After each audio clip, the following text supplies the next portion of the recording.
Kichkina bola va mehribon tipratikan bir kuni kichkina bola onasi bilan tashqariga chiqdi. Ona eshikni ochishi bilan sovuq qish havosi yuzlariga urildi. Tashqarida oppoq qor yog'ar, hamma joy jimjit va go'zal edi. Bola quvonib dedi: "Ona, qarang, hamma joy oppoq bo'lib ketibdi." Ona kulib: "Ha bolam, qish fasli o'zining chiroyini ko'rsatmoqda", dedi. Ular asta-sekin qor ustida yurib, daraxtlar orasiga kirib borishdi. Qor oyoqlari ostida g'ijirlab ovoz chiqarardi. Birdan ular orasidan kichkina tipratikan chiqib qoldi.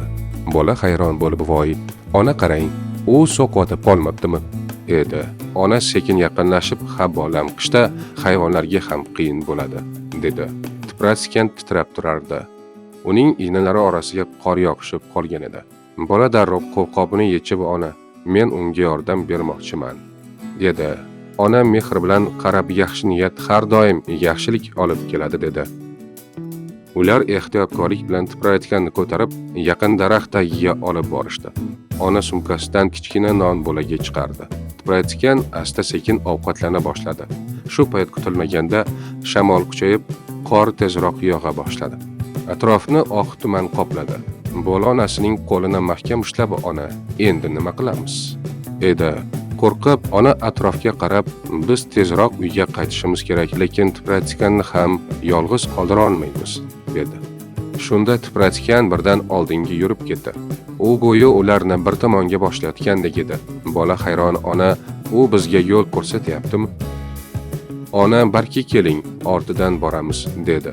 Ular tipratikan ortidan yurishdi. Bir ozdan keyin qor ichidan kichkina yog'och kulba ko'rinib qoldi.